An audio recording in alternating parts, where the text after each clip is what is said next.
Assalamualaikum students, Bismillahirrahmanirrahim. Our today's topic is competence and performance in linguistics. अब ये जो है इसका इंट्रो जो है इसकी डेफिनेशन वगैरह ये कॉम्पिटेंस एंड परफॉर्मेंस होता है क्या लिंग्विस्टिक में, इसको तो मैं आपको इंट्रोडक्शन में सारा एक्सप्लेन कर चुकी हूँ। आज इसके जो है ना नोट्स से जो लेक्चर कर लेते हैं जो कि आपने जिनको अपने प्रिपेयर करना है अपना as a question. Competence is the system of knowledge which is processed by native speaker of a language. ये कॉम्पिटेंस जो है वो किसी भी जो नेटिव स्पीकर की जो ज़ाती ज़ुबान होती है, जो मदर लैंग्वेज होती है, उसका जो नॉलेज होता है वो जाहिर सी बात है हर बंदे के पास, वो जिस ज़ुबान को इस्तेमाल कर रहा होता है उसका नॉलेज तो उसके पास होता है ना कि हमारी ज़ुबान के टेंसेस क्या हैं, उसका उसमें किस लफ्ज़ को क्या कह के बुलाते हैं, क्या सिंबल्स होते हैं, सारी चीज़ें जो है ये सारा नॉलेज जो है वो कॉम्पिटेंस कहलाता है।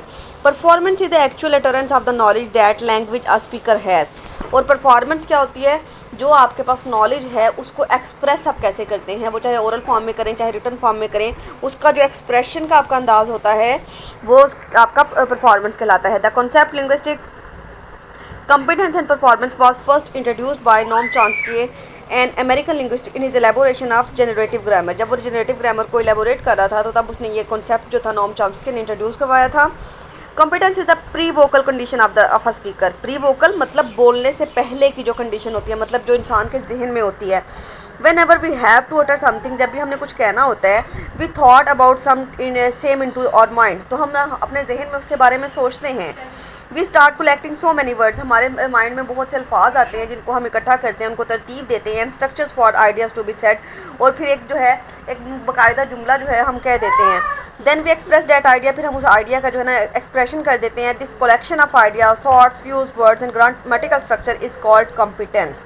इसको आप जो है इन्वर्टेड कॉमर्स में हाईलाइट करके जो है डेफिनेशन के तौर पर भी लिख सकते हैं कि कॉम्पिटेंस की डेफिनेशन क्या होगी। The collection of ideas, thoughts, views, words and grammatical structure is called competence.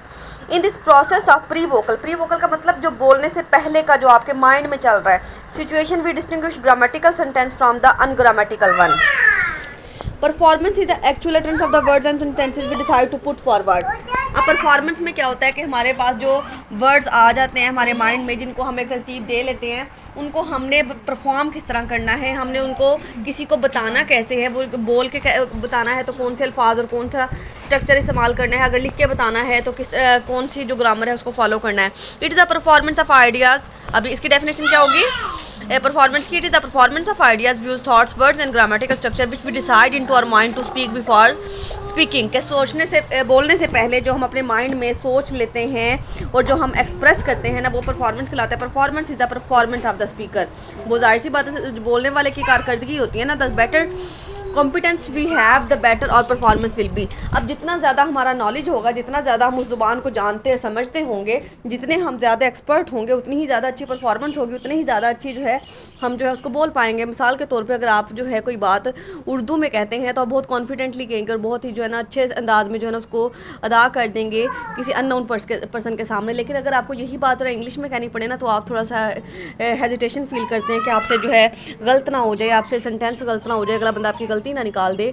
तो यानी जितना ज़्यादा आपके पास जिस लैंग्वेज का नॉलेज होता है उतना ज़्यादा आप उसमें जो है कम्युनिकेट कर सकते हैं।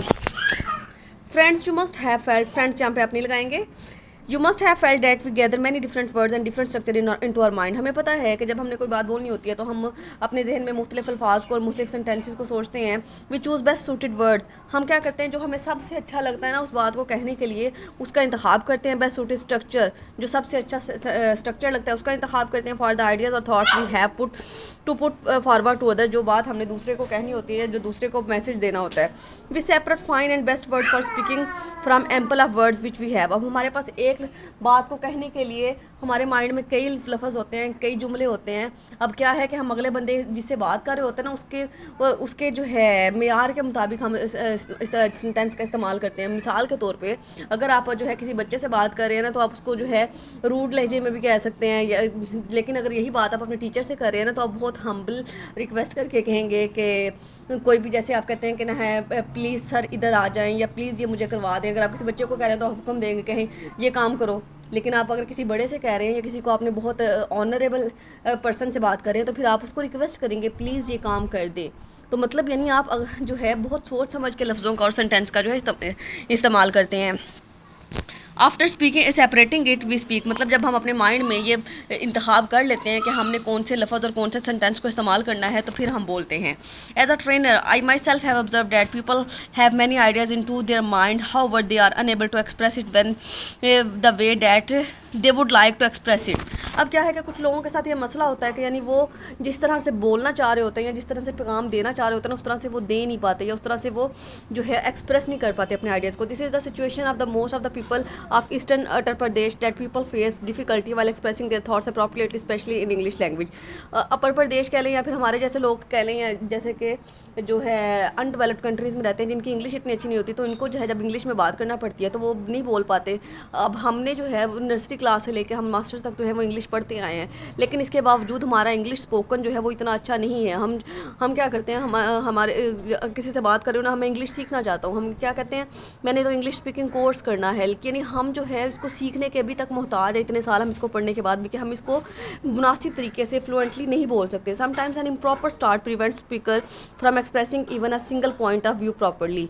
कि बाज़ औक़ात ऐसा होता है कि हम एक स्पीकर जो है ना वो उसको अब एक आगाज़ ही नहीं कर पाता, कि यानी उसको हो सकता है कि वो इंग्लिश आती भी हो या वो लैंग्वेज आती भी हो, लेकिन उसके अंदर एक कॉन्फिडेंस नहीं होता है कि वो उसको जो है एक्सप्रेस कैसे करेगा. Once the student approached me and said that he had many ideas into his mind, but he was facing difficulty while expressing it and asked how he could overcome that situation. एक दफ़ा एक student ने जो था मुझसे पूछा कि बहुत से ऐसे आइडियाज़ हैं मेरे माइंड में जिनको मैं बयान कर सकता हूँ, लेकिन मैं उनको बयान कैसे करूँ, ये मेरा असल मसला है. मैं इसको जो है ना ओवरकम करना चाहता हूँ, ख़त्म करना चाहता हूँ. More over this is not the situation of one person, लेकिन ये जो सूरत हाल है या ये मसला किसी एक पर्सन का नहीं होता. Many of us are facing the same situation. वो हम में से बहुत से ऐसे लोग होते हैं कि जो है लैक ऑफ कॉन्फिडेंस की वजह से अपने आइडियाज़ को एक्सप्रेस नहीं कर पाते. We have ideas however we don't know how to express its aptly. हमारे पास आइडियाज़ तो होते हैं, लेकिन हमें ये नहीं पता होता कि हमने जो है मुनासिब तरीके से उनको कन्वे कैसे करना है. Somewhere down the lines it is और लैक ऑफ कॉन्फिडेंस, ये हमारा जो है कॉन्फिडेंस की कमी की वजह से होता है. That create obstacle at the time of speaking, जो कि हमारे लिए आगे जाके बहुत बड़ा मसला बनता है. मतलब जब जॉब्स की बात आती है या डेमोज़ की बात आती है, इंटरव्यूज़ की बात आती है, तो ये चीज़ आपके लिए बहुत ज़्यादा प्रॉब्लम क्रिएट करती है. Sometimes we are in haste, बाज़ औक़ात हम बहुत जल्दी में होते हैं, and we want to speak many things at a time and we get stuck, और हमें जो है बहुत ही कम वक्त में बहुत सी चीज़ें जो है बोलना पड़ती हैं और हम फंस जाते हैं. We have ideas, thoughts, views, words and sentences structure, how it is only the lack of confidence that prevent us to perform the performance. कि हमारे पास आइडियाज़ भी होते हैं, थॉट्स भी होते हैं, अल्फाज भी होते हैं, हमें सेंटेंस स्ट्रक्चर भी पता होता है, लेकिन हमारे अंदर कॉन्फिडेंस नहीं होता, जिसकी वजह से हम बोल नहीं पाते और परफॉर्म नहीं कर पाते, जिसकी वजह से हमारी परफॉर्मेंस जो है वो अच्छी नहीं होती. इट इज़ ओनली और परफॉर्मेंस डैट मार्क्स और एफिशिएंसी इन सोसाइटी. ये हमारी परफॉर्मेंस ही होती है. ये इस बात से कोई फ़र्क नहीं पड़ता कि हमारे माइंड में कितना नॉलेज है, कितना हम इल्म रखते हैं. हमारी जो सोसाइटी है ना, हमें इसी बात से जज करती है कि हम उसके सामने कितने अच्छे से बोल सकते हैं, कितने अच्छे से अपने आइडियाज़ को एक्सप्रेस कर सकते हैं. So by doing regular practice we can overcome the situation. तो यानी आप ज़्यादा से ज़्यादा इसकी प्रैक्टिस करें, ज़्यादा से ज़्यादा बोलना सीखें. अगर आपको किसी के सामने बोलने में हेजिटेशन होती है, तो एटलीस्ट जब आप किसी कमरे में अकेले हों तो मिरर के सामने जो है बोल के प्रैक्टिस करें. इससे जो आपका ये प्रॉब्लम है ना वो ओवरकम हो जाएगी और आपकी परफॉर्मेंस जो है ना वो इम्प्रूव हो जाएगी. और performance can not be performed until we have competence. अब हमारी परफॉर्मेंस तो जाहिर सी बात है हम तभी देंगे ना जब हमारे पास नॉलेज होगा. कॉम्पिटेंस नॉलेज को कहते हैं ना. तो जो परफॉर्मेंस है वो तभी पूरी होती है जब आपके पास नॉलेज होता है. And it is the good sign that we have competence, we are efficient in competence, और performance is the amalgamation of thoughts and words. हमारी परफॉर्मेंस जो है वो थॉट्स और वर्ड से मिलके बनती है. जितना हमारे पास नॉलेज होगा उतना ही ज़्यादा हम उसको, हमारे पास जो अल्फाज होंगे उतना ही ज़्यादा हम अच्छा बोल पाएंगे. A speaker has to be aware while separating word structure and ideas for performance. यानी एक स्पीकर को जो है ना कुछ भी बोलने के लिए मुख्तलिफ लफ्ज़ों को जो है, मुख्तलिफ सेंटेंसेस को जो है, मुख्तलिफ आइडियाज़ को जो है सोचना पड़ता है ताकि वो परफॉर्म करे. So I hope that it is now clear that competence is what we know and performance is what we actually produce. तो आपको ये बात समझ आ गई होगी कि कॉम्पिटेंस जो है उसे कहते हैं जो हमारा नॉलेज होता है, जिसको हम जानते हैं या जो हमें इल्म होता है, और परफॉर्मेंस उसे कहते हैं जो कि हम प्रोड्यूस करते हैं या जो परफॉर्म करते हैं. Competence is the system of language. ये जो है ना मैंने वो आपको इंट्रोडक्शन वाला लेक्चर दिया ना, वो पैराग्राफ भी मैंने इसमें ऐड कर दिए ताकि आपका क्वेश्चन जो है ना थोड़ा एक्सपेंड हो जाए. Competence is the system of linguistic knowledge process by a native speaker of language. It is ideal language system which enables the speaker to produce and understand an infinite number of sentences in their language. It enables the speaker to recognise grammatical mistakes and ambiguities. कि competence जो है किसी भी native ज़ुबान के जो है knowledge को कहते हैं जो कि नेटिव स्पीकर के पास, यानी जब आपको कोई ज़बान आती होती है, वो आपकी चाहे इंग्लिश है, उर्दू है, पंजाबी है, पश्तो है, कोई भी ज़बान है, तो आपके पास उसमें जो है लाखों करोड़ों ऐसे सेंटेंसेस, ऐसे वर्ड्स मौजूद होते हैं जिनको आप बगैर सोचे समझे भी बोल सकते हैं। आपको उनकी ग्रामर का भी पता होता है, आपको उनका सेंटेंस स्ट्रक्चर का भी पता होता है। Performance is the way a language is used in communication, it is the result of competence. Performance जो है कॉम्पिटेंस का रिजल्ट होती है। जब आपके पास नॉलेज होता है तो तभी आप उसको परफॉर्म कर पाते हैं, अपनी कम्युनिकेशन में उसको यूज़ कर सकते हैं। It is the use of expression and manifestation of knowledge a person knows, it is the ability to use that knowledge. तो हम ये कहेंगे कि यानी एक्सप्रेशन को, यानी किसी चीज़ को बयान करने के अंदाज़ को, या फिर अपनी जो आपके पास जो नॉलेज है उसको जो बयान करने की एबिलिटी होती है वो आपकी परफॉर्मेंस कहलाती है। Competence is what you know and performance is what you do with the knowledge that you have. ये कॉम्पिटेंस वो होती है जो कि आप जानते हैं, और परफॉर्मेंस वो होती है जो आपके पास नॉलेज होता है उसको आप परफॉर्म करते हैं। For example, we swimmed in the ocean this weekend, जिसको मैंने इंट्रोडक्शन वाले लेक्चर में जो है ना बहुत अच्छे से एक्सप्लेन किया था। अगर अभी तक आपने वो नहीं सुना तो ये जो है ना एग्जाम्पल आप वहाँ से ज़्यादा अच्छे से समझ सकते हैं। अभी मैं इसको सिर्फ रीड करूँगी। Now is this error due to competence and performance? It is not that you don't know the past tense of swim is swam. Swim is swam. You have just mistakenly applied the regular rule to an irregular verb, so your competence is fine. It is your performance that has let you down. तो conclusion करते हैं। To conclude we can say that Chomsky separates competence and performance. He describes competence as an idealized capacity that is located as a psychological or mental property of function, and performance as a production of actual utterance. कि जो नाम Chomsky ने competence and performance का जो concept introduce करवाया है, उसमें competence जो है वो आपकी नॉलेज की, आपके साइकोलॉजिकल कैपेसिटी को कहते हैं कि आपके ब्रेन में जो है कितने वर्ड्स हैं, कितना आपको सेंटेंस स्ट्रक्चर का पता है किसी लैंग्वेज के, कितना आप जो है उस ज़ुबान को कितना डीपली उसको जानते हैं। और परफॉर्मेंस में जो है आपके जो हैं एक्चुअल अटरेंसेस आ जाती है, मतलब आपका उसको परफॉर्म करना आ जाता है, आपको बयान करने का अंदाज़ आ जाता है, आपका बोलने का, आपके लिखने का, आपका किसी के साथ जो है पेश आने का, किसी के सामने जो है कॉन्फिडेंटली स्पीकिंग का, कम्युनिकेशन का जो अंदाज़ है वो आपका परफॉर्मेंस कहलाता है।